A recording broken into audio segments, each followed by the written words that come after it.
Welcome to this explainer. Looking ahead at the video game industry in 2025, we are standing at this absolutely massive crossroads. It's a moment defined by two absolute titans of open-world design. Two games with just fundamentally incompatible philosophies about the very future of interactive entertainment. On one side, we've got technological maximalism, and on the other, invisible systemic architecture. It's such a fascinating divide, and today we're going to break down exactly how these two radically different approaches are shaping the next generation of gaming. So let's jump right in by asking the fundamental question that separates the creators behind Cyberpunk 2077 and Grand Theft Auto 6. Now I know it sounds like a ridiculously simple question, right? But the way a developer answers, what is an open world supposed to be, literally dictates every single line of code they write over half a decade of development. Seriously, are we building a world just to look at, or are we building a world to actually live in? Well, we've got two titans here offering completely opposite answers. Cyberpunk 2077, especially after years of intense rebuilding, operates as this stunning visual achievement first and foremost. It pushes technological maximalism to its absolute limits, using cutting-edge ray tracing to simulate the real-world physics of light. Then you have Grand Theft Auto 6. Emerging from years of near-total silence, it's engineered as this complex behavior engine first. Its main priority is profound systemic depth and this invisible architecture that makes the fictional state of Leonida actually feel like a living, breathing place. Now, the absolutely crucial thing to remember is that both of these incredible games have to run on the exact same hardware. Think of your console or your PC's processor as having a very strict computational budget. You simply can't have everything. Every single design decision a studio makes has a real, tangible cost. When developers spend their processing power on one fancy new feature, they are actively taking it away from something else. Take GTA 6, for example. The developers allocate their power to these incredible, unseen systems that are just constantly calculating away in the background, even when you aren't looking at them. Leaked reports indicate NPCs aren't just standing around aimlessly waiting for you to show up. No, they're running complex daily routines. They wake up, go to work, visit family, or, commit crimes. Pedestrians adapt to the weather, real recorded Florida traffic patterns reorganize around accidents, and most impressively, the city actually remembers your actions. If you cause a bunch of chaos in Bolt, the NPCs are going to report it. The world reacts dynamically to your very presence. There's this foundational mantra that brilliantly captures the trade-off here. GTA is spending computational power on what the world does, not what it looks like. When a studio invests heavily into complex, invisible NPC behavior and a long-term memory system for an entire city, they simply cannot afford to also have mathematically photorealistic reflections on every single window and puddle. They had to make a definitive choice, and they chose systems. Cyberpunk, on the other hand, relies on a fundamentally different technology, spending its budget in the exact opposite direction through ray tracing. Now, instead of faking light, which, let's be honest, games have been doing for decades, this tech teaches the computer to mathematically simulate how light actually bounces off surfaces, hits other objects, and travels through atmospheric particles. It's exactly what makes Night City look so breathtakingly photorealistic that But to achieve that level of visual perfection, Cyberpunk's computer is simulating billions of individual light rays every single frame. Just think about that for a second. Billions of complex math calculations happening 60 times a second. It is a computationally brutal task. Honestly, it's the kind of math that makes the fans on your graphics card sound like a jet engine taking off.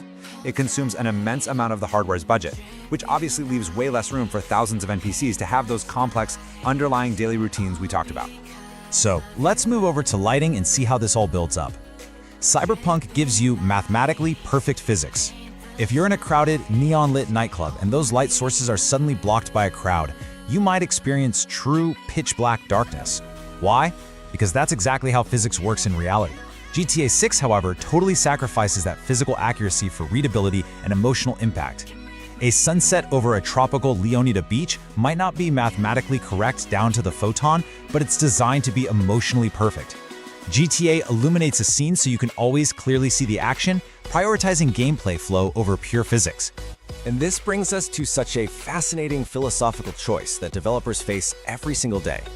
Is it more impressive to simulate reality perfectly, like Cyberpunk does with its neon lights cutting precisely through the fog? Or is it better to craft something more beautiful and readable than reality actually is, like GTA's handcrafted lighting moments? There's no wrong answer here, but they cater to entirely different goals for player immersion.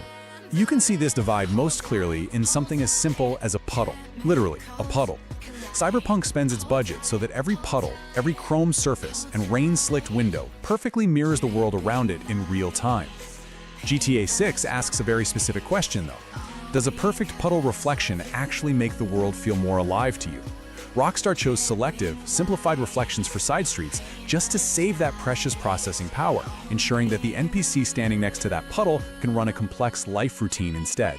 Even shadows reveal this deep philosophical split. In Cyberpunk, a shadow is pure, gorgeous presentation.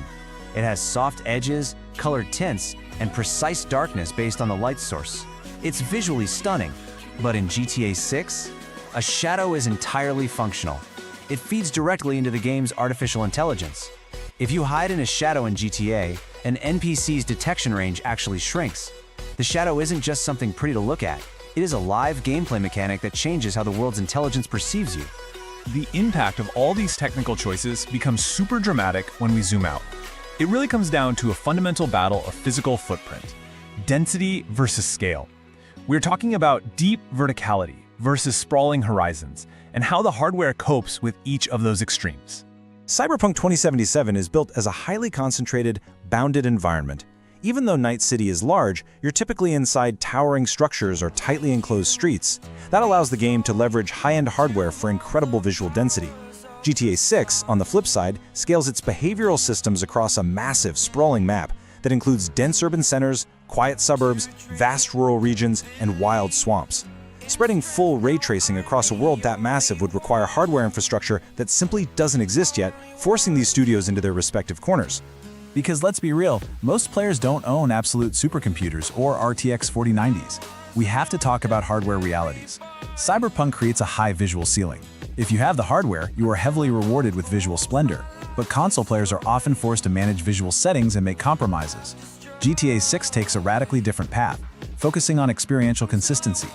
Sure, your graphic settings might change your resolution or frame rate, but the deep systemic experience of the world, the routines, the traffic, the memory, that remains identical for everyone, even on mid-tier hardware. If we look at the history of the industry, developers decades ago fought over map size, who had the absolute biggest world to explore. Then, for the past 5 years, the battle was over teraflops, basically the raw mathematical muscle of a console, alongside resolution and chasing better graphics. But what this explanator really reveals is that the battleground has shifted entirely. The future is no longer just about map size or pure pixel counts, it's about chasing believability. So the crucial takeaway is this: neither approach is objectively wrong. They are simply opposite philosophical goals competing for the exact same hardware budget. Cyberpunk aims to deceive the eye through perfect visual simulation, betting that if every reflection and shadow is visually accurate, the world will feel real. GTA aims to capture human perception through behavioral simulation, betting that if the world actually thinks and reacts to your presence, it will feel alive.